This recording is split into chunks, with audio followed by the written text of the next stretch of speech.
सावन का आखिरी सोमवार हो, शायद यही लास्ट वाला है, सावन का आखिरी सोमवार हो, जो लोटा जल का लेकर जा रहे हो उसमें थोड़ा सा इत्र, अगर इत्र नहीं हो तो गुलाब की पंखड़ी, पंखड़ी नहीं हो तो कोई फूल की पत्ती उस जल में बाबा को समर्पित, इत्र हो तो ज्यादा अच्छा।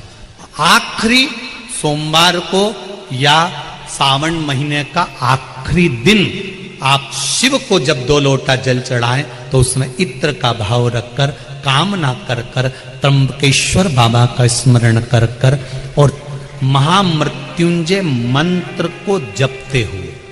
कौन सा मंत्र?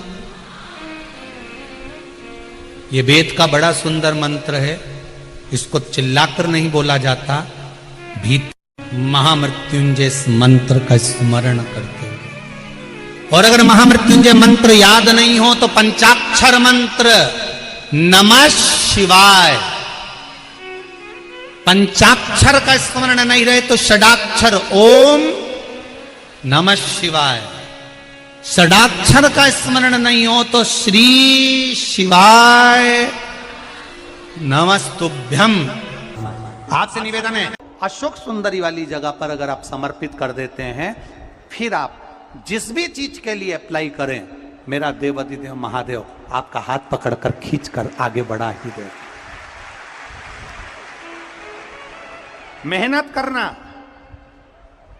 कर्म पूरा करना, पढ़ाई अच्छी करना और पढ़ाई के साथ में विद्या अध्ययन करने के साथ में अच्छी मेहनत के साथ में देसी गाय का दूध भगवान शंकर को समर्पित करना, भगवान शंकर को समर्पित करना, देसी गाय का दूध धीरे धीरे धीरे धीरे समर्पित करना, भावों के साथ आप समर्पित करें। देसी गाय का दूध एक एक बूंद समर्पित करिए, धीरे धीरे समर्पित करो। और देसी गाय का दूध जब धीरे धीरे समर्पित करें, बड़े रास्ते से आनंद से धीरे धीरे जब आप समर्पित करेंगे, बेलपत्री वही दूध में सनी हुई बेलपत्र, अशोक डंडी का भाग शिवलिंग की ओर नहीं होना चाहिए, उस समय पर डंडी का भाग जहां से पानी बहकर जाता है अशोक सुंदरी की ओर से, वहां पर होना चाहिए।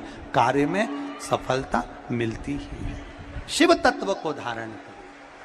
सोमवार की अष्टमी का मतलब आपको इंदौर की कथा में बताया था, जिस दिन शंकर और पार्वती के मिलन का दिवस हो, और केवल एक माता पार्वती के अकेले मिलन का नहीं, 64 योगनियां तक भगवान शंकर से मिलने के लिए आती है। पीला चंदन लगा लेना।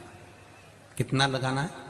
बीच वाला जो पत्ता है उस पर पीला चंदन। जब आपको लगे कि मेरा जीवन बहुत कष्टमय है, अब ये रोग, अब ये कष्ट दूर ही नहीं हो रहा, अब ये आए दिन तकलीफ पर तकलीफ बढ़ती जा रही है, आए दिन रोग बीमारी, पैसा घर में बच नहीं रहा, बहुत कष्टमय जीवन है, इसमें लगाओ पीला चंदन बेलपत्री की बीज पत्ती पर।